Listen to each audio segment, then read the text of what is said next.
Thanks so much for coming out this morning in this crazy weather. I really have the privilege this morning of introducing a longtime colleague and friend, Dr. Murad Gabriel. He's the executive director of the Integral Ecology Research Center, which is a nonprofit, non-governmental research organization. They're headquartered in northwestern California, so the Blue Lake area, if those of you are familiar with that. And he's also a research associate faculty member at the University of California, Davis Wildlife Health Center and One Health Institute. So a little background on Murad. So he completed both his master's and his bachelor's degree at Humboldt State University in wildlife ecology. Then he went on to UC Davis to complete a PhD in comparative pathology, and that's at the School of Veterinary Medicine. And Murad leads several, he's incredibly busy human being and very passionate, and he leads several national and international projects through IERC that focus on the threats to wildlife populations of conservation concern from both infectious and non-infectious disease, right? So when we say non-infectious, we often think of toxin because toxins do cause disease. It's just not of an infectious nature. His current research and what we're going to focus on today concentrates on the environmental damage that marijuana cultivation has on the unique natural resources we have in California. And this research has really become the foundational knowledge on this topic, on the impacts of marijuana cultivation on California lands. And to accomplish this, Murad works closely with a lot of partners that you're going to hear about today, and some of them are in the room with us today, both from the Department of Fish and Wildlife Law Enforcement, the University of California, Davis, California Animal Health and Food Safety Lab, local law enforcement, federal law enforcement, Forest Service biologists, the U.S. Fish and Wildlife Service. And so it is really it takes a village to get this work done, but Murad is clearly the kind of spearhead for this, trying to move this effort forward because it falls in between a lot of people and agency responsibilities. And so he's really been a champion for this effort. Murad, along with his colleagues, he's authored 4 book chapters, 9 journal articles, which are focusing on the ecological impacts of marijuana cultivation on public lands. And he has contributed to the White House Executive Office of National Drug Policy reports on the topic, and he and the other signed teams members were given an award by this office. 2016? 2016. Yep. So IERC, and so one of the focuses we're going to talk about today is that IERC has recently completed a 3-year grant with Section 6 funding from the Fish and Wildlife Services and matching funding from both the California Department of Fish and Wildlife, the Hoopa Tribal Forestry, and UC Davis to complete this grant. And the results are going to be the focus of this presentation. And so a little bit personal, but yes, Murad, as we talked about, likes cheesy 80s music. And he currently resides in northwestern California, where he and his family strive to spend as much time as they can enjoying our natural lands that he is working so hard to protect. So I'm really honored to introduce my friend and colleague, Dr. Gabriel. Thank you, Deanna. And that kind of ages me because now 80s music is considered classical music or classic. So, as Deanna mentioned, you'll see my name up here on this title slide, but that's just me presenting. I'm essentially presenting up here with the work, as Deanna mentioned, interdisciplinary collaboration in work, partnerships. And what I mean by that is this is such a daunting, and you'll see that how the fisher became essentially this canary in the coal mine or in the cannabis fields that just highlighted the ecological ramifications stemming from this activity on our forest lands. And so with that, I could put a laundry list in here, but I will definitely highlight the PIs on this grant because field technicians. Can everybody also hear me too? Am I bellowing loud enough? Okay, perfect. I'm very animated, so I like to be up. Film may show me half and half. Anyways, the fisher. So many of you are familiar with the fisher. Some of you may not be. The fisher is a mid-sized mesocarnivore. Relatives to the relatives are wolverine, martens. One of the things that's very unique for the fisher is unlike other species, they are also can target porcupines. And that's one thing I always highlight this because, a lot of species, even, big mountain lions, big bears, wolves, when they try to target a porcupine, they're going to get either a paw or a mouthful of quilt. Unlike the fisher, which is specialized for that, where put its nose at the base of a tree, the fisher can jump up above it, hit it in its face.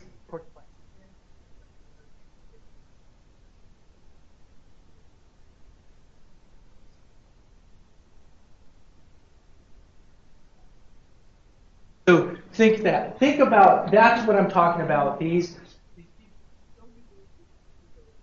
amazing species to work with.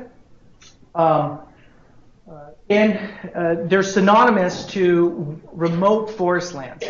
So one thing I'd like to also highlight is we're not talking about coyotes or that are in downtown Sacramento, or we're not talking about barn owls. These are remote forest land species. So think of where northern spotted owls are. You want me to use that microphone? I can use this.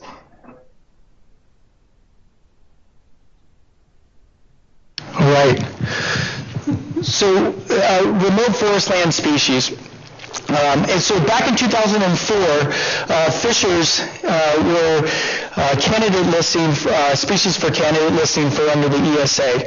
And that's where we started this work, 2004, 2005, being spearheaded by the Hoopa tribe, as well as U.S. Forest Service and California Department of Fish and Wildlife Investigations Lab, as well as CDFW, other regions.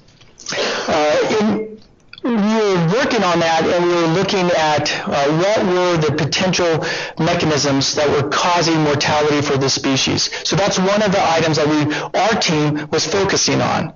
And that's where we partnered with Deanna and WIL because of their expertise, and UC Davis and my expertise to just go ahead and try to figure out what were the causes of mortality. So that's how we landed into this marijuana issue. So and that's what I want to highlight. First of all, we never sought out to do this. That's a really key thing. So it was back in 2009. We had a male fisher in the Sierras. Remember, that's an isolated population of fisher that is estimated between maybe 150 to 350 individuals. So we had a male fisher, completely healthy male fisher, die. And we didn't know what the cause of death was. And so, of course, taking it back to UC Davis or California Animal Food and Health Safety Laboratory at Davis. And this fisher also lived pretty much its entire life either in Yosemite National Park or on Sierra National Forest. So this is an individual that within a population that pretty much primarily spent the majority of its time on public lands, whether it's park or U.S. Forest Service lands. We do a necropsy, which is synonymous to an autopsy for humans, and one of the things we found was it was full of blood. Nothing else was happening, except there was just this pooling and pooling of blood in all the cavities. Blood coming out of his nose, blood coming out of his ears. And the only thing that we can think of after ruling everything out was this test for anticoagulant rodenticides. But why should we be testing for anticoagulant rodenticides? Because they're not supposed to be used on our public lands. And that's what we found. We actually found this fisher was killed, so it died of toxicosis, or it killed, was the approximate cause was because of anticoagulant rodenticides. So before I dive into the data, this is where it became difficult. How are we going to tease this out? So I'm quoting Rachel Carson here, where she basically states in Silent Spring is that we urgently need an end to the sugarcoating of unpalatable facts. The public must decide whether it wishes to continue on the present road, and it can only do so when in full possession of the facts. So we started to look into this marijuana issue or cannabis issue and how is it going to affect. And we realized, wow, this is a very emotionally and sensationally charged topic.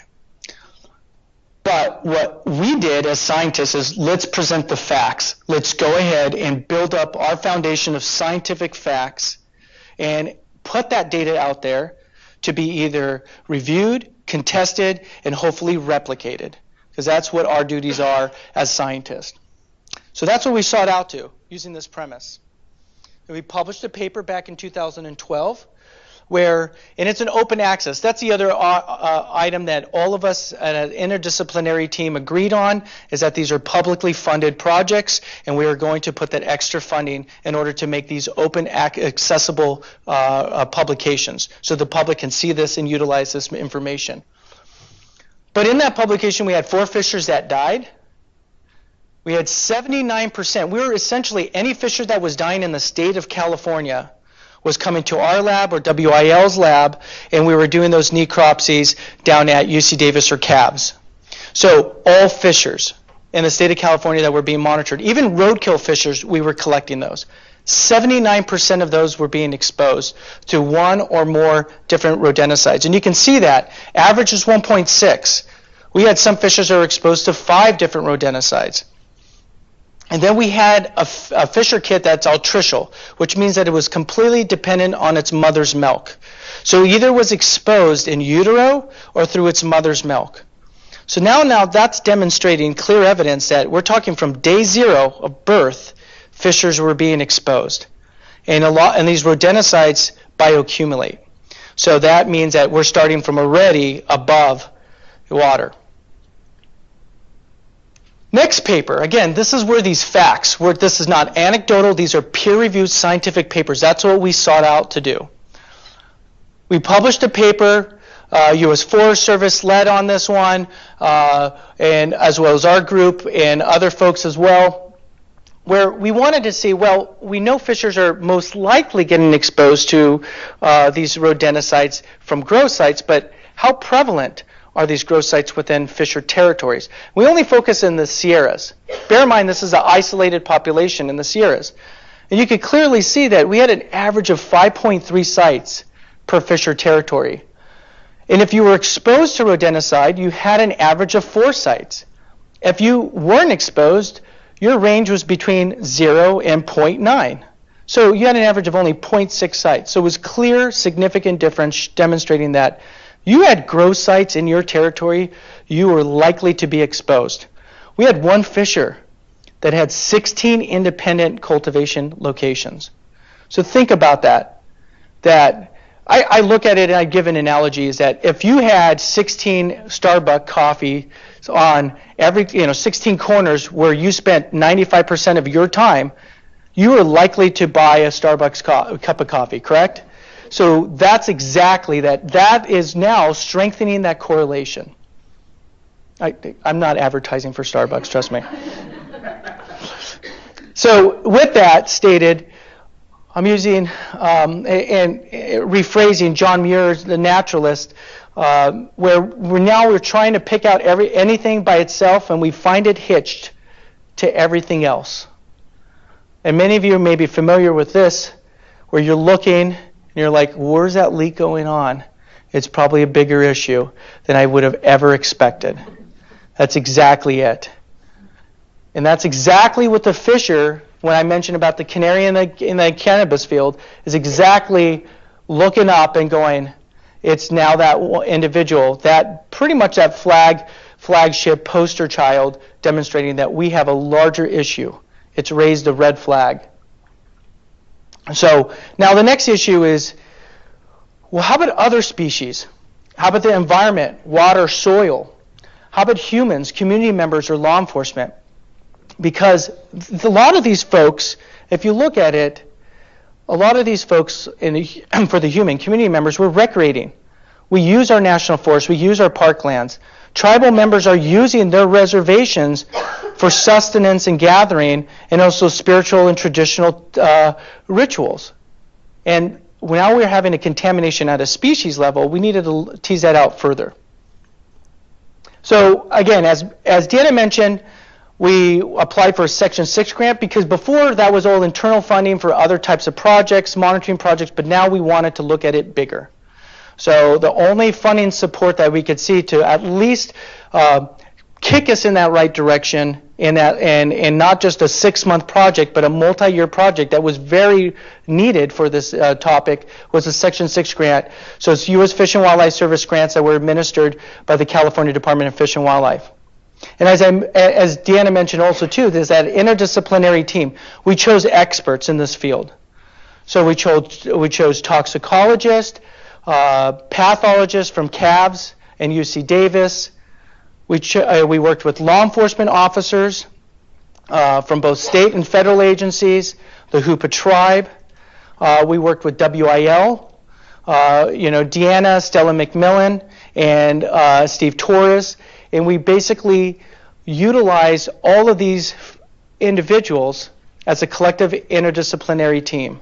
Because we all knew collectively there's no way, and it'd be very naive to think that one of these individual entities could even tackle this alone. So we knew that partnerships and that teamwork was going to be the ones that are going to address this. And so some of our objectives we'll display, but I wanted to highlight the PIs. And so many of you folks may be familiar, and some of you folks may not be familiar, but Shane Krogan was one of the PIs on this grant. And right before this grant was going to be awarded, he died in a helicopter accident while cleaning up a grow site. But he was the PI to assist us on the reclamation part. There's also Mark Higley with the green hat from the Hoopa tribe. You have Stella McMillan from WIL, Deanna Clifford, Dr. Clifford, and Dr. Wengert from IRC. And then you have Dr. Woods and Dr. Popengay from CAVS. So this is, again, these are the PIs who are working on this, but underneath each and every one of these folks, there's a team of other experts that are assisting and helping us out.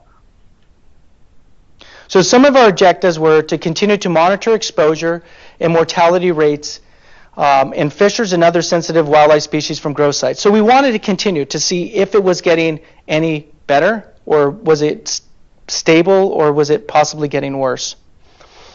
And then document and quantify the types of toxicants found in addition to wildlife mortality and poaching. So right now, a lot of the information out there was anecdotal. We're finding tons of fertilizer and tons of pesticides.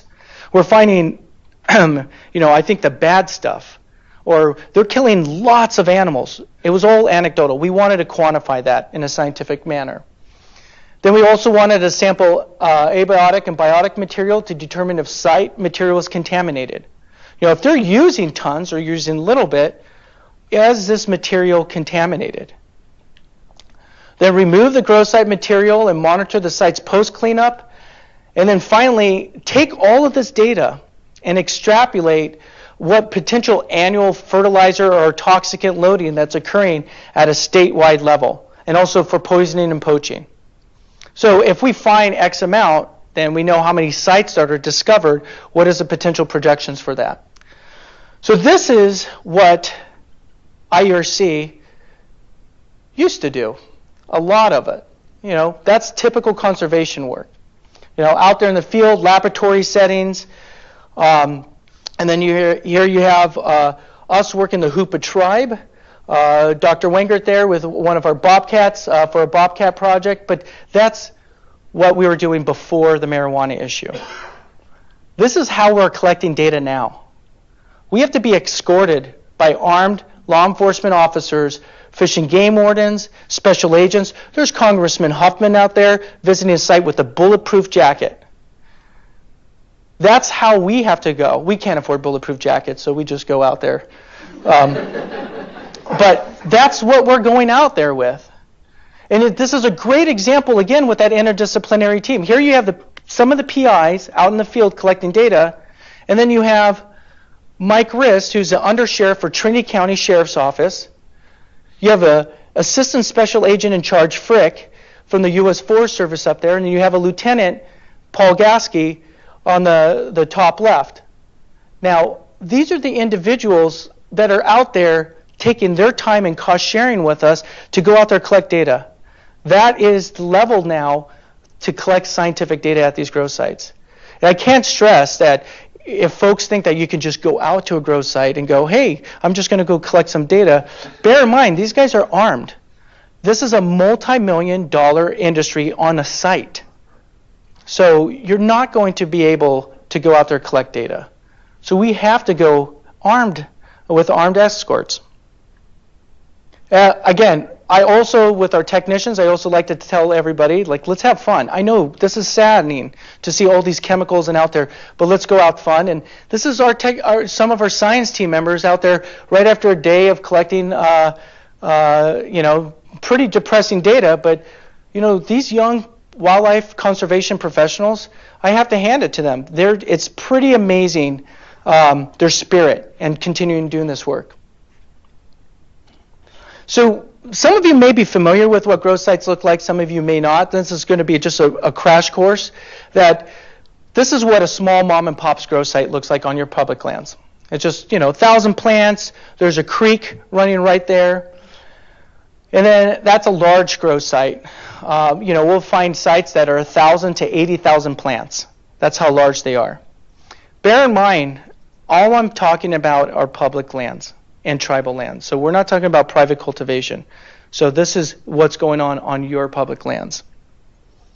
So a lot of these photos I'll be also highlighting are from Morgan Heim. She's an amazing photographer. She came out and she took these photos. And this is a great photo of just what do 100 lights at the bottom of a 10,000 grow site, that's what just 100 LED lights look like. So that's how they're growing. They're clearing the understory and basically putting them that close together. Now think about the water use on that too, and I'll describe that later on. So the next issue is, what does a campsite look like? Food, chemicals, all in there, all nestled within food products. This is not law enforcement tossing a grow site. That's a grow site walking in with the growers didn't even know we were there. So that's how they leave it. Does that look like it's going to habitualize a bear to come in there and eat? And what is the Fish and Wildlife's posters I see constantly? A fed bear is a dead bear. What does a trash dump look like? That's a trash dump from this year. There's another photo I don't put on here, but it's the next photo is I'm probably about 8 feet deep into that pit. That's this year's trash that they're dumping. The historical sites, there'll be 8 to 10 years of a trash pit.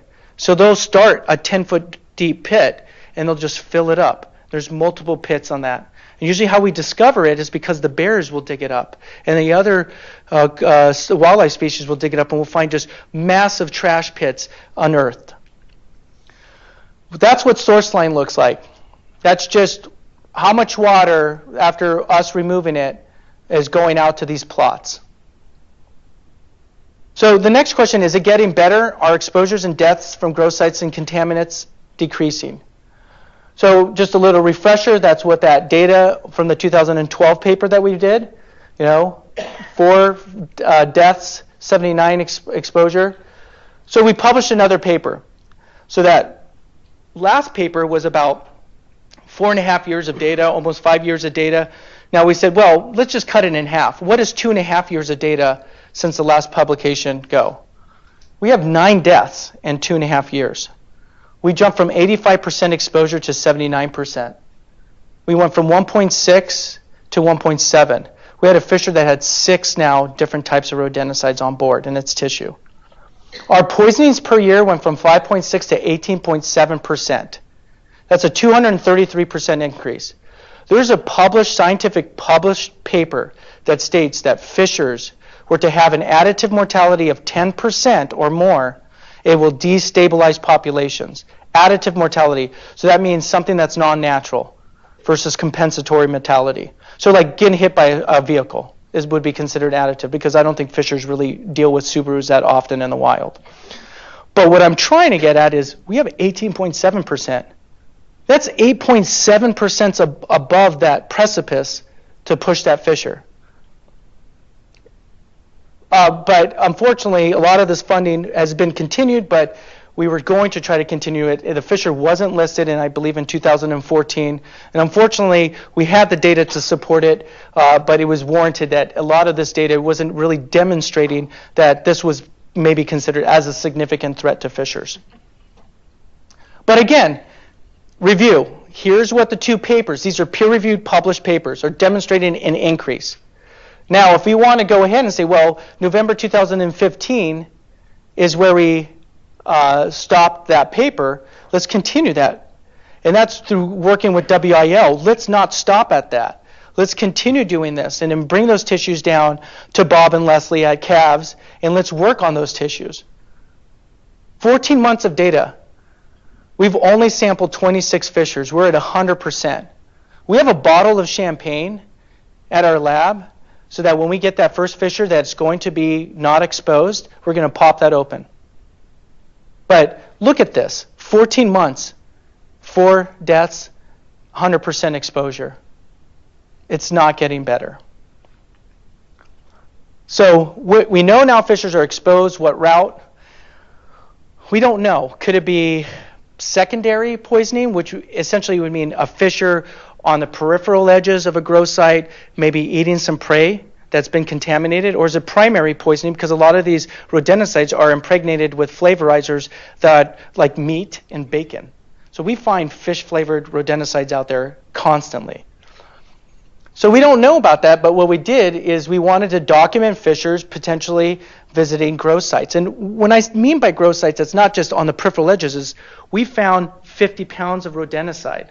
We're going to put cameras up, and either we don't have the resources to remove this rodenticide, we may document fishers actually eating this rodenticide.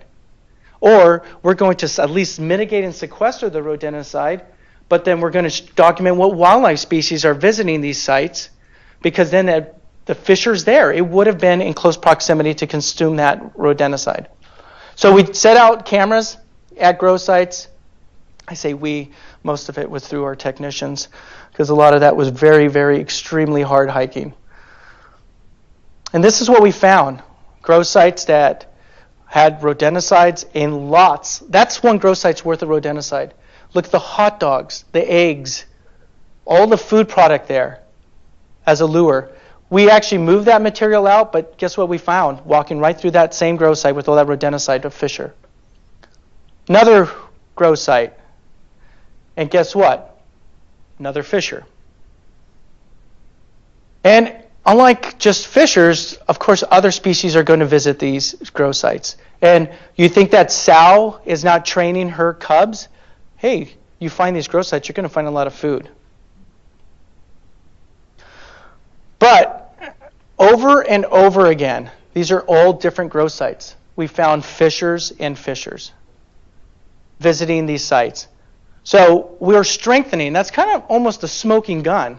You got fishers that are actually interacting where there is hundreds of pounds of rodenticide. And still, just even recently, just in December of last year.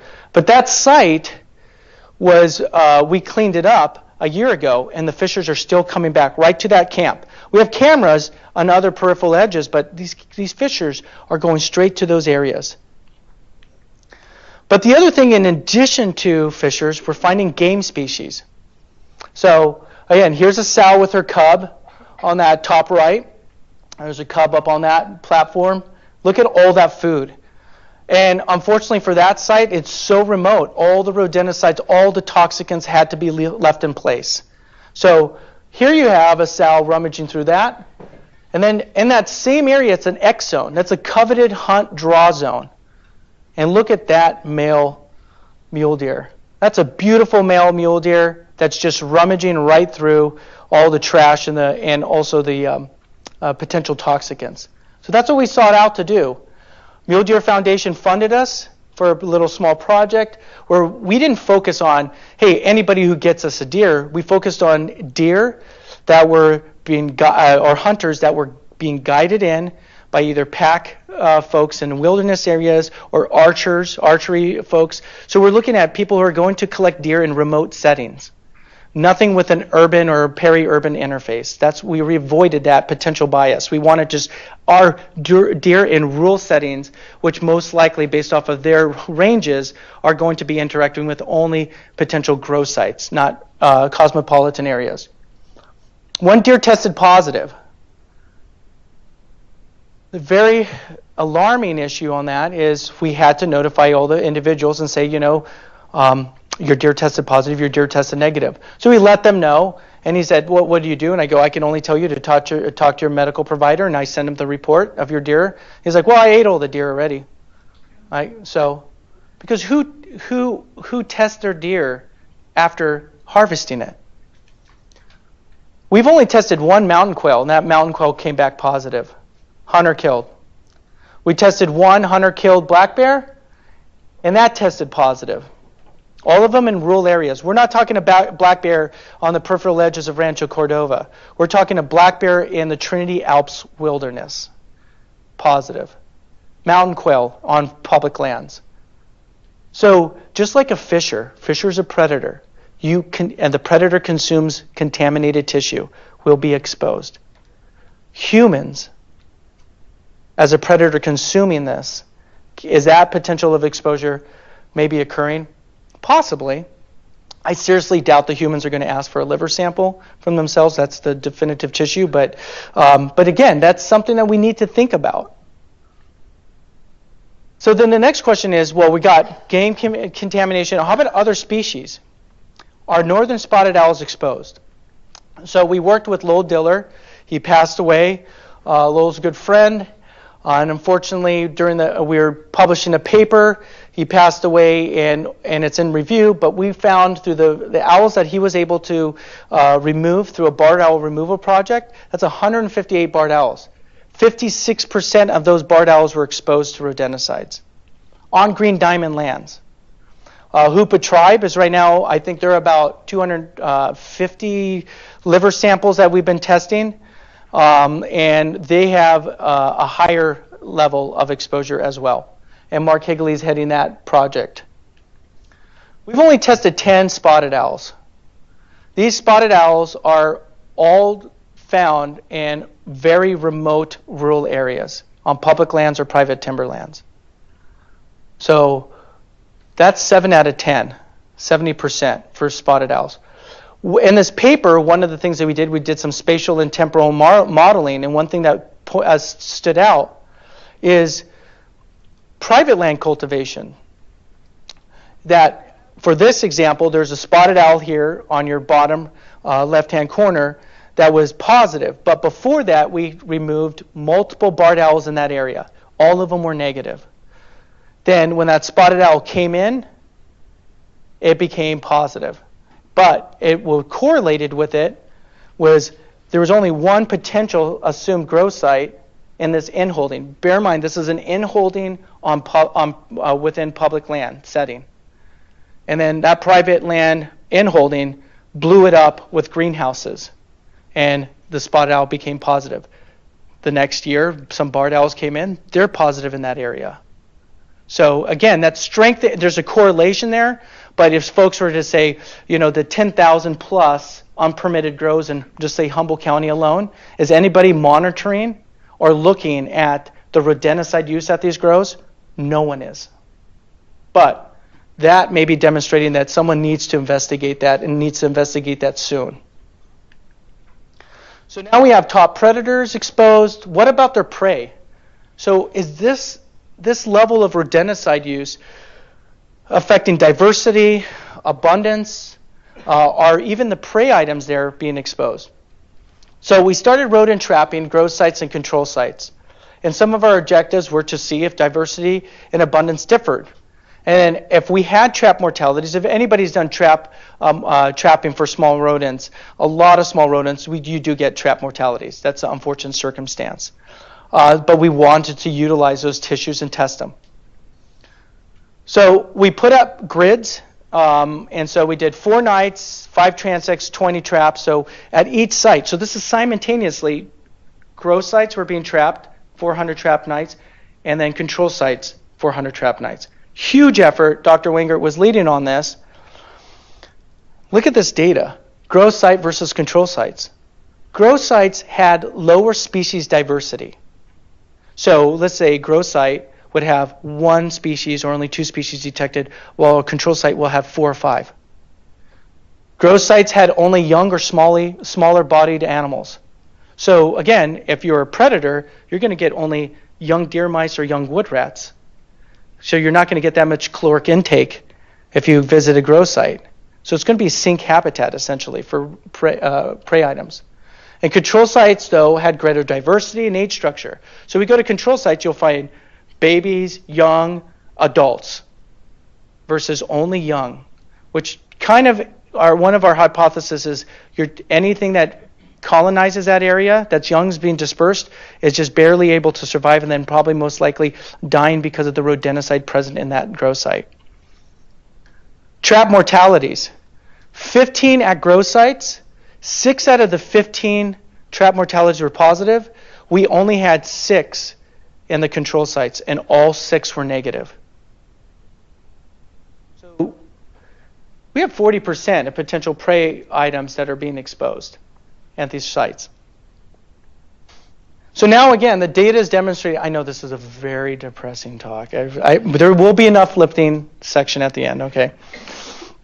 But again, what I'm doing is basically, this is what the Section 6 funded. That's what is just amazing and pivotal to get this data out there. We're now showing that we have a food web contamination. Next question is, what specific types of toxicants? Remember, I was telling you everybody would say tons, but we don't have the numbers. What quantities? What might the annual loading of these chemicals be on the landscape? And then are regulations changing? So when a regulation is enacted, are we seeing something change and reflection in that? So we visited 108 independent locations in Northern California. That's a lot. It's the biggest data set ever accumulated, ever, on this matter. 31 locations did not allow safe access. What I mean by that is we'll go in there, and law enforcement would go, we've got armed growers out there. They're running around where there's only 6 of us, and there's 20 people out there with guns. So we're all backing out. So 31 sites, even law enforcement backed out of it because it was just too daunting. Not daunting, it was just not safe for them to pursue. So 77 sites allowed us to do our documentation. And so that's essentially what the sites look like. There's 9 public lands, 6 independent national forests, so like 6 Rivers, Shasta-T, Lassen, Plumas, Mendocino, 2 wildernesses, 1 BLM, 4 private timberlands, and 1 tribal land. This is per site. That's what I want to really focus with folks, is that's how much fertilizer and toxicants are used per site. Over a half a ton of soluble. That's the dry bags. When I'm talking about liquid fertilizer, you may look at that and say that's just several gallons. The fertilizer we're finding out there is essentially 1 ounce to 100 gallons. It's the concentrated fertilizer that we're finding out there. So folks out there who are aquatic specialists, if you see that and you go, wow, that potentially could be a nitrification issue. Again, the concentration, these are insecticides. That's per site, all of these. So a good example would be some of the carbamates we find. It says 48 ounces. That may seem not like a lot, but some of the ones that we find, they're restricted or banned, and it says 1 ounce to 500 gallons or 1 ounce to 1,000 gallons. So when we did some of the rough calculations, we're saying that each site, probably if we were to extrapolate our average dilution rate, it's probably between 5 to possibly 10,000 gallons of usable insecticide being placed out there per site. This is another kicker. Look at the rodenticides. How much is being distributed per site? And then molluscicides, 21 pounds per site. That's a lot. So now if we want to extrapolate it and say, well, we know law enforcement detects only 356 sites a year. Let's just look at those calculations.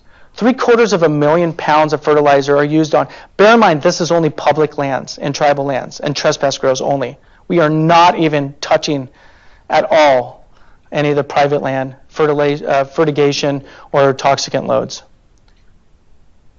Look how much insecticides are being placed out there on your public lands and how much rodenticides are out there. Close to 15,000 pounds of rodenticide, where some of these rodenticides, 1 pound, could essentially kill numerous dozens of fishers. So the next thing we wanted to find out was, pre and post regulation. So July 2014, second generations by California Department of Pesticide and Regulations restricted their use. Only licensed applicators. So they're no longer available at your Home Depot. So this top one I want to demonstrate is second generations are the red line. The year is on the x-axis, and the amount of pounds we found and discovered is on the y. You could clearly see it just stabilized beyond that. But look at first generation. First generation was now more readily available, and bromethylene, which is a neurotoxicant, was more readily available. And look how they almost inversely go up. Now, if you look at number of locations, look at second generation, again, red, in 2014, we did see a decrease. The regulations were working. But now, first generation was more readily available, and it boomed up. And the same with bromethylene. It increased. So again, you're restricting one, but you're making another one more readily available, or these folks don't matter. It doesn't care. It's whatever's on the shelf they're going to grab in order to utilize. So the next issue was, out of 77 locations, we wanted to find out how many banned and restricted chemicals. So these are ones that either they're banned for all legal uses in the United States. There's no reason for them to even own and possess it, or restricted. So there's 35%, and then we took these samples down to calves, and you can clearly see that we had to. That's something that we just couldn't, visually see what is in that bottle, because they would repurpose these bottles. Gatorade's not supposed to be pink, and your water bottle's not supposed to be pink. So we don't know what that is. We don't know if that's a carbamate, an organophosphate, or pyrethroid. We have no idea. So it meant that we had to take samples, submit them to calves for them to make that definitive determination. But 35% of sites had this. So then we wanted to look at day 0. That was on the day of, essentially when you go out there for an eradication or raid day, you would fly underneath the helicopter. It sounds like fun, but doing that, it's actually not that much fun. You do it once, it's fun, and after that, it actually hurts. But again, that's 28 locations that we're able to visit only on day 0. Now, post day 0 is when we were going out there, but we never actually knew what was at the site on the day of discovery. We just spent a lot of time at a site. Now, day 0 and post day 0, that's 24 locations. That's the number to really focus on. Is that the ones where we were inserted with law enforcement? We entered that site when they first discovered it. We were able to do their assessment and go with them, but then they said, we need to pull out. We'll pull out. And then post day 0, we'll go back out the next week or a month later, and then thoroughly go through that site. So for those 24 locations, what we found were significant differences between day 0 and post day 0. That if you went and you were to compare the two, you're going to find on post day 0, when you include both of them versus just going in there on the day of entry, you're going to find more fertilizers, you're going to find more insecticides and more rodenticides. So that means that whatever was been displayed before was always really quantified on the day of 0. That's it. So folks would law enforcement go out there and we say, we found 500 pounds of fertilizer. That's on day 0. They're not discovering everything. The one really important point is you are not going to find, you're less likely to find any of the restricted or banned chemicals if you were to just enter that site on that day. You need to go out there, and you need to go out there and what our team is developing a protocol at this level. We spent an average of 2.7 hours per site, per person. So if there's 2 of us inserted of it, you can do the math, but that's how many hours. But then when we go ahead and went to the site post visitation, that's 10.4 hours per person. And we'll send a team of 3 to 5. Think about how many we're looking for everything, because we want to know exactly how much of that material is present there so we can document it. Now, what we still don't know is water below these growth sites contaminated, and for how long, and with what? Same thing with soil. So we sought out to go check this out too. So we used POSISes, which are polar organic chemical integrative samplers, and it's a great thing versus grab samples. Grab samples in this manner would probably give you a lot of false negatives. Because what we're finding out, there may be rain events that are needed to pulse this material out. So again, what this device does is look for hydrophilic contaminants, like, again, I mentioned carbamates, organophosphates, pyrethrins, and rodenticides. Some of them do attach to these membranes very well, some of them don't. And they're placed in stream and below the growth sites only. Again, what we're looking for with this Section 6 funding was we're throwing darts out there. We're trying to see what sticks. Does anybody has water data below growth sites? No one has that data. And so we sought out to do this back in 2013. What was happening below these growth sites? What was happening below in these growth sites for soil? And you can leave them for 30 to 60 days at a time. Again, it's qualitative, plus or minus. It's not quantitative, where we can measure the amount. So we monitored 14 growth sites, and again, these sites were monitored for 2 years, but were very limited. You may say, well, why did they only monitor for 4 to 6 months? There's armed growers out there. So when we put our monitoring device out there, we're camouflaging the device in the water. We're putting cameras up. We're losing devices. We're seeing growers walk in and out. So we had to now refine our protocols to only put them in there for a certain period of time before the growers come back out to these sites to reuse them. So that's limited our amount. But we still got this data. 50% of those 14 randomly sampled watersheds were pulsing restricted or banned chemicals in their water. 50%. 5 sites were in the headwater areas, and 2 of these were in the wildernesses. The restricted and banned chemicals don't aerosolize from the valley. They're banned. No one in the valley is utilizing these chemicals. So it's not like farming and someone saying it's, some chemical compound that's aerosolizing in the drift and coming out there. It doesn't occur. They're not using it, and we're finding it in the water. They're in headwaters and wildernesses that have been established for 30 years.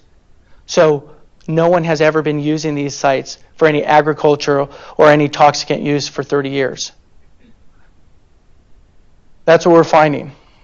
One is at mid-slope. One really important point is one site we got restricted and banned chemicals at, and it was right in at a grow site. We had a trespass grow site and an in-holding that had major, huge greenhouses. But we got contaminants in there. So we don't know if the trespass site pulsed those contaminants or was it the private land. The contaminants we did find, we never found them actually in the trespass grow site. But again, it could be the historical pulse. We don't know. So here's some interesting data on these contaminants is that we detected different toxicants in the same headwater streams, and we detected them at different time points. Some of them are a year apart.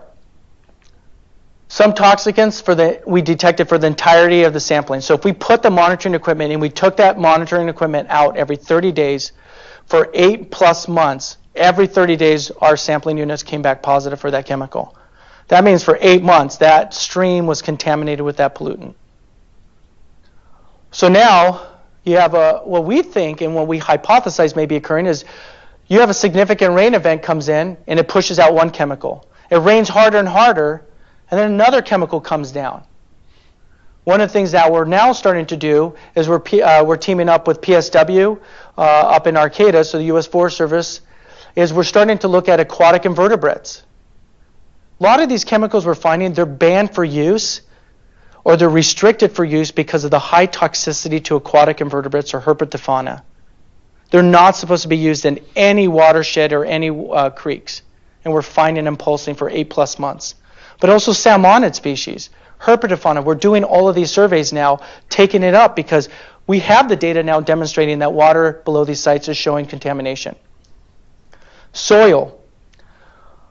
We sampled randomly 13 cultivation locations, randomly throughout the state.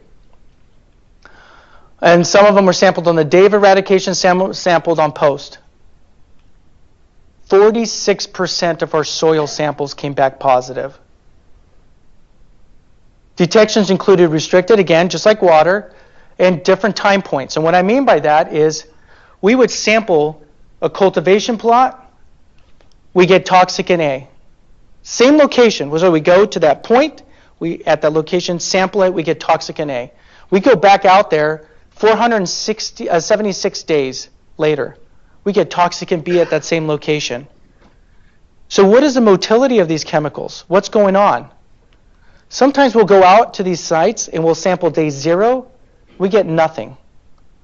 We'll go back out 569 days later and get a completely different toxicant out there. Folks would say, well, you can't. The lab, CAVS, which is an accredited, has got great quality control, is messing up because there's no way you can get toxicant A there. Because guess what? EPA states that toxicant A is supposed to disperse within 2 days of application. Are these guys, that one of our hypotheses is, are these guys using it in a regulated manner? When they get a chemical and they get a bottle that says 1 tablespoon to 1,000 gallons, and when we find in a sprayer is 5 bottles worth of that chemical, and then the next sprayer has concentrated other chemicals. And so what are the synergistic or additive effects? What is a soil substrate? And one of the things is we have to investigate this. The current data that has been used for regulatory or regulated applications are not applicable in this setting. They may be guide points, but they're not applicable or to extrapolate from. So the next thing we wanted to shoot up for was, okay, everybody says marijuana, the wildlife is being absolutely decimated at these grow sites. So we wanted to find out these levels and these numbers. And again, you'll see that here's some of the media events you'll hear about. Poison parks, illegal growers, basically there's just massive death occurring out there. And then law enforcement also would show photos. So you have an endangered bighorn sheep there, that was poisoned by a grower. Think about how many millions of dollars are invested into that one sheep. You have other species out there. Again, these are all anecdotal evidence, though. They're putting out there, but still it's relevant how much is occurring. So it doesn't matter. Mountain lions to raptors to mesocarnivores to ungulates. Growers will also record the wildlife that they poison and poach. So great example here. Law enforcement finds their point-and-click cameras, and it's amazing, these guys, what they're displaying of how the poaching goes on. And these guys are not afraid to display that. So when I keep on mentioning that why we have to be escorted into a grow site by law enforcement officials, these photos right there should demonstrate why. This is one grow site with multiple long guns and multiple handguns, and all these individuals are out there. So, and this is on your public lands. It's not someone's private land. This is on your national forest. But again, all of this material and evidence is really the robust data set. It's really just anecdotal evidence right now where we're just showing, news reports, law enforcement, federal and state agencies are saying, wildlife is dying. We find a dead bear. We found this. So we wanted to quantify that. What species are being killed, what are they being killed with, or what are the poisons they're being poaching with, and what are the methods growers are using. So we went out and we found a total of 90 dead animals at 85 sites. So this is Mark Higley and I digging up. We smelled decomp, and we started digging up a grave. Could be human, could not be, we don't know. But we're digging it up with law enforcement, and we discovered dead animals. Again, look at those. Those 2 deer racks are from X zones. Those were poached by growers. Coveted X zones. 46 of the 85 locations we detected dead wildlife. Look at how many of those were shot by wildlife. 47. I think it's a 7x8 California black-tailed deer rack. That's a huge deer rack, and that was poached by a grower. Number of suspected poisonings, 24 cases, and we have 19 confirmed poisoning cases. So some of the deer were males, as mentioned. Again, the exon issue. One thing that was very surprising we found, and when we do the forensic evidence on this, is we're finding out that a lot of these deer were actually shot and killed via air rifles. So they're killing them out there, not just with high-powered deer rifles, but also air rifles as well. The other thing is we found 13 does and 2 fawns were killed. But a good example is this. Here we are in a grow site on entry day, and here's this fawn at the base of a marijuana plant. We're like, oh, it's a fawn, the doe's nearby. We go into camp, there's 2 does strung up, killed. That is an orphan fawn. So we need to also think about the additional additive mortality. So when these poachers are killing all these does, all of the other individuals that are dying from this. Some notable cases here. I go into 2 separate locations. One location, I look at this gray fox here, and then there's a turkey vulture nearby. I actually moved this turkey vulture. This turkey vulture was in an opening that it created in this gray fox. And it's dead. Both of them are dead. I mean, like, died in motion. Next one, same thing occurred. Turkey vulture, dead bear, black bear. One thing that was really surprising in this is if you look and you can see all of these little black dots are flies. I'm sitting here trying to document this stuff, and all these flies are landing on me. And like within 5 seconds, they're dropping dead. Any fly that landed on that carcass was buzzing off and dying. And so I'm trying to take samples out there, and I'm starting to worry, do I even have the proper PPE, even though I've been trained in this, to even deal with a situation like this? Because they're dying, and we just took some of the fly samples. We took other swabs, but just the fly samples were showing that those flies that landed on me and died, the only thing is they had carbofuran on them. And I'll explain what carbofuran is, but that's how potent that material is. Other notable cases is, why is the base of a plant painted with pink? Some type of toxicant, some type of material. And we're finding, we go ahead and test, and we know that that's a carbamate, it's a ban. It's illegal, you're not supposed to have that. No legal uses in the United States for that specific chemical. We find it painted with a toothbrush.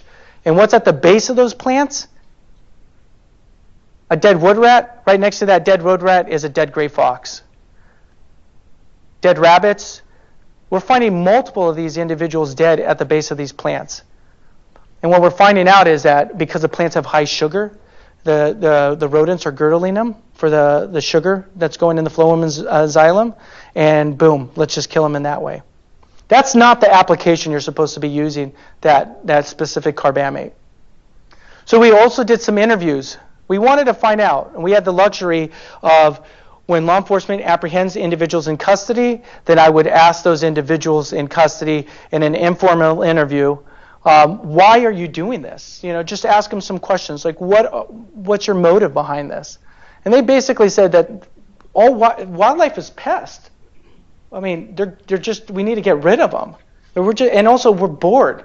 We'll sit in camp and just do pop shots at bears that come through. How do they approach nuisance wildlife? Well, they shot at them, like I mentioned.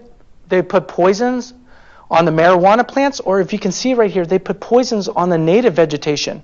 They put poisons on the native vegetation to discourage browsing.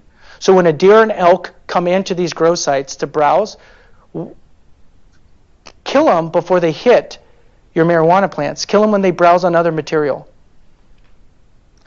We're also finding meat, tuna. It doesn't matter what it is, fruit, bread that's been dipped or just saturated with these chemicals out in these grow sites. So carbofuran is a carbamate. That's the one you'll hear people say, the pink stuff, pretty lethal. It's banned for all legal uses in the United States, Canada, and the European Union. banned for its high toxicity to humans and the environment.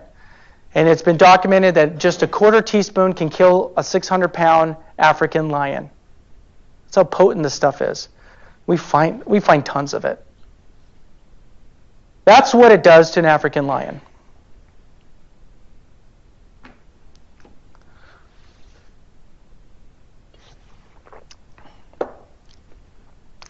So it immobilizes them, and why they do this in Africa is it's the same cultural aspect that we're finding out with these growers, is that they're pests.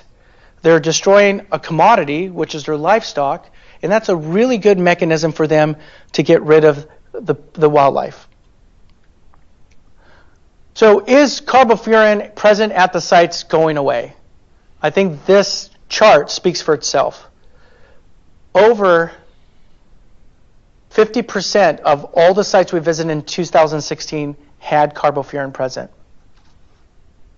compared to 2012.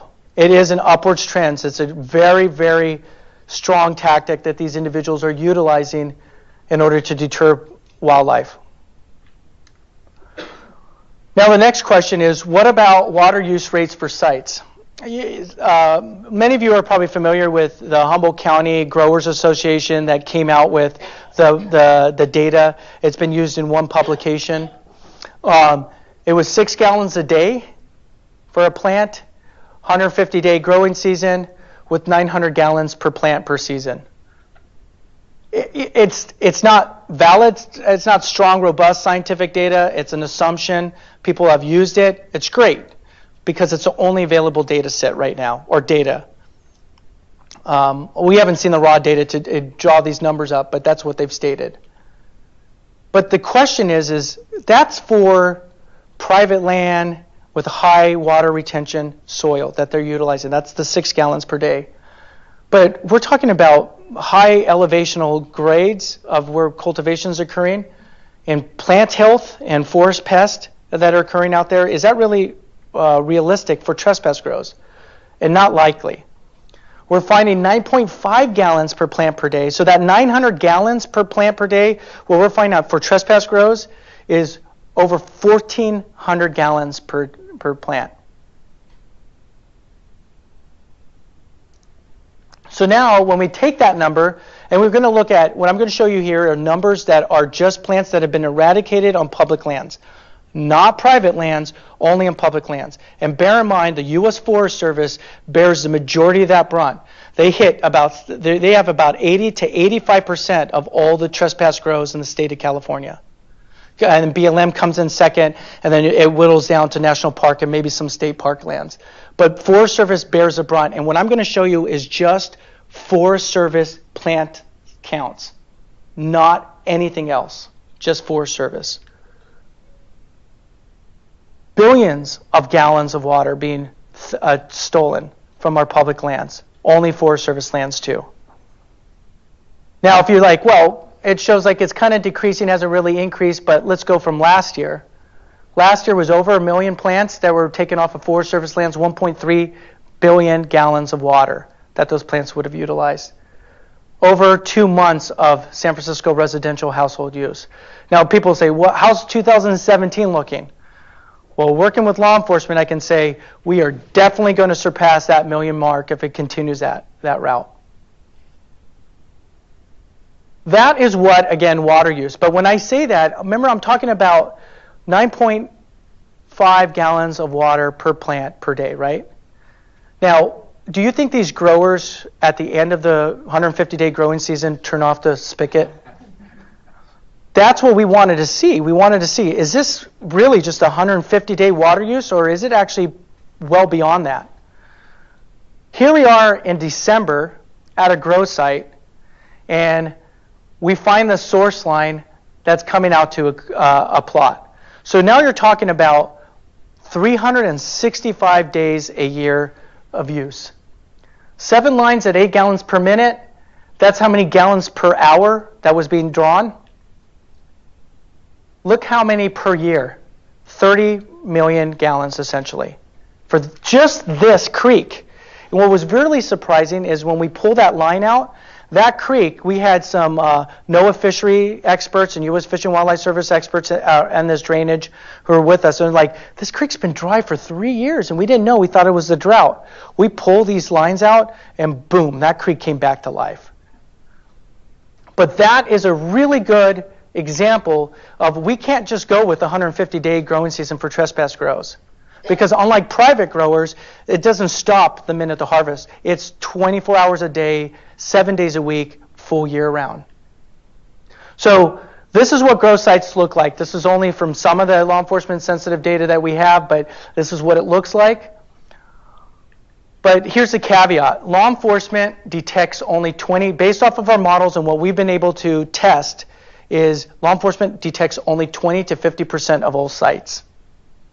So when you look at that level and you have close to 2,200 sites in an only 4-year period, that may be at the most 50% of all the sites out there. And out of those, only 10 to 20% of sites are cleaned up. And bear in mind, when I say law enforcement detects only 20 to 50% and only 10 to 20% are cleaned up, it is not because law enforcement doesn't want to detect these sites. It's because their budgets and their funding have been cut. When you have a national forest land that has millions of acres and you're putting only one law enforcement officer to monitor that one national forest, that opens the game for exploitation of our natural resources. Those budgets are cut significantly. And when you say about cleanup, that is all soft money. There is no mechanism of support for that. So now I just brought to you guys a whole bunch of issues. I know. It's like, wow, this is really, really heavy. But what I want to get at is the successes that we've had, that the Section 6 has been able to demonstrate, and our team has. But I want to focus on the four areas of how we can resolve this as well. Interdiction, and we've been participating with the interdiction of this in a scientific manner. The law enforcement has been utilizing our methods because it's helping. Because what we want to do is actually stop it from taking foot into our forest. So instead of having it take foothold and scar a landscape, let's go ahead and remove it beforehand. Enforcement, we can't deal with that. That is definitely a law enforcement issue. But then removal is definitely something we can do as well. When I say we, I'm talking our partnerships, our interdisciplinary team, not myself or IRC. So this is something that Dr. Wengert from IRC tackled. She led on this. She developed a MaxInt model. So we're using a law enforcement sensitive database. So this is all known grow sites in the state of California removed from tribal or public lands. We have it all. And what I mean by that, that means there's not a... all the databases are centralized and put into a data set. We've been giving security clearance to do this model. And if you look at that, all the purple dots are where grow sites are. So what Greta's model was looking at is risk. So we're using this for conservation, but law enforcement is then utilizing it themselves. But a model is only good as a model is, unless you can ground truth it to validate it. So a good example would be, if you look at this, the green would be very low risk. And this is fisher habitat. All we did was right now was just focusing on fisher, where fishers reside.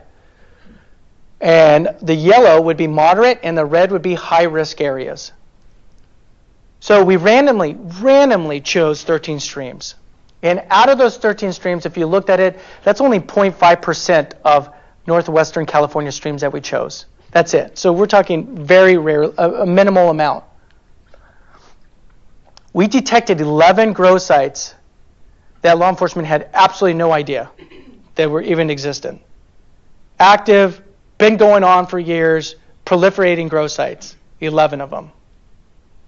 78% fell within that moderate or high risk area. So so her model is working amazing, and it's going to be very beneficial. Now, folks may see that and go, why is this a success? You're demonstrating that, wow, if you only sampled 0.5% and you detect 11 grow sites, we're talking about possibly hundreds and hundreds of grow sites out there law enforcement's not detecting. But we look at it as a success because now we can focus on areas. We can use these high-risk models to say, more bang for our buck. Where are areas where critical habitat is? But we also can use this to be realistic. So when law enforcement says we only detected 356 grow sites, let's be realistic out there. We're going to budget for 356, or are we going to budget to remove the threat for what's realistically happening out there annually at thousands of grow sites? So that's going to help. That's a success. That's the half full Murad right there. Again, reclamation improving towards successful outcomes. So historically, how law enforcement, state and federal agencies would do it is they would do reclamation on the day of eradication. Okay, we found that essentially leaves them little to no time for an assessment of the site. You can't go ahead, and remember, average assessment on day 0 was 2.7 hours per person. So 3 hours or 4 hours at a site at the most. You can't fully assess a site, know that site. On top of that, do you remember the data that demonstrated that if you go on the first day, you're less likely to detect any of the poisonous chemicals out there, the highly toxic chemicals? So that means that if you're out there and you try to do reclamation on the day of eradication, you are setting yourself up for a potential human health risk and a hazard. And it's a partial reclamation issue as well. So what we did as part of our project, we went ahead and we have the database of where law enforcement agencies or state or federal agencies said we fully cleaned up sites. So we said, well, let's test it. As scientists, let's go see how efficiently well are these sites that are being reclaimed. We visited several historical sites that were on the books considered all cleaned and all reclamated. All of these sites had infrastructure, trash, and toxicants left behind. Some of them as upwards of 50% of the infrastructure, trash, and toxicants were still behind. But again, it's not to highlight the inadequacies of this. It's to highlight that we need to improve this. How can we improve? As a scientist, always improving. How can we do things better? So we developed a new protocol. We're working with U.S. Forest Service, Law Enforcement Investigations, as well as Plumas National Forest. And in this new protocol, a good example would be right here. This is before. These are us visiting sites that were considered reclamated. Cistern completely intact, all of this trash and toxicants still present. That's what we're doing with our new protocol. It's new techniques and procedures. It's a safe approach for human safety. And when we go back out there and we send individuals out there to retest and validate what we're doing, they're finding only 3% to 1% of material left behind. So it is working. Again, that's an improvement. So again, reclamation, folks, you have to use experienced and qualified groups. The days of just everybody can come out, sign a volunteer form to go out there, I think has been demonstrated that those days are gone because of the level of contaminants that are out there. That you have to have qualified individual groups. And that's what we're working with. Partnerships. As I mentioned, it's very naive for an academic, an NGO, a state or federal agency to state, we can do this all by ourselves. We have partnered with all these entities, and we're showing how successful it is through partnership and interdisciplinary approaches. But again, we have to partner with law enforcement. It does not matter. And the reason for this is because the safety issue. So again, from 2014 to 2017, we've reclaimed 139 grow sites. 44 of those were major, massive cultivations. We've had 0 injuries and 0 documented exposures. And the success, this is a video of how, when you pull pipe out of a creek, this is what happens to that creek, and you do that infrastructure removal. That creek comes back to life.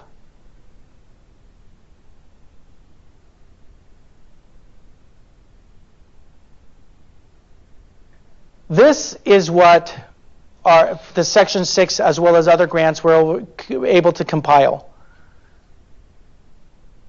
165,000 pounds of trash, 257 million gallons of water restored and 126 miles of irrigation line removed. This is only 44 complexes. Annually, there's 356 that have been detected. So imagine how much material is still out there each and every year. But again, when you partner and you work with folks, this is a grow site. You can see all the planting holes in there, 15,000 plants in this grow site. You can see what a partnership does. But again, this is that same site, discovering it. Look at all that trash. The creek off to the right-hand side is fully choked off with trash. There's bottles of toxicants everywhere and material out there. Bears have rummaged through it, and you can see 4 bears visiting that same site. Look how large that broom bear is right there. Again, male and female in the background. There's a toxicant pile right here. That bear is going right to a bottle of carbofuran. It popped the bottle of carbofuran. We couldn't find that bear, most likely died. But again, what we're trying to demonstrate is when you work in a disciplinary team, that's what happens. That's how much pipe you can use. 10 people, 4 hours of qualified 10 people, that's what we did right there, without even helicopter use. Some sites you need a helicopter use, but some sites you don't. And it's, again, because we're on a limited shoestring budget. That's why we do this. And a lot of those folks are in there that are qualified to do this, but they have a vested interest. So with that, I think we have room for some questions. Thank you, everybody, for your time.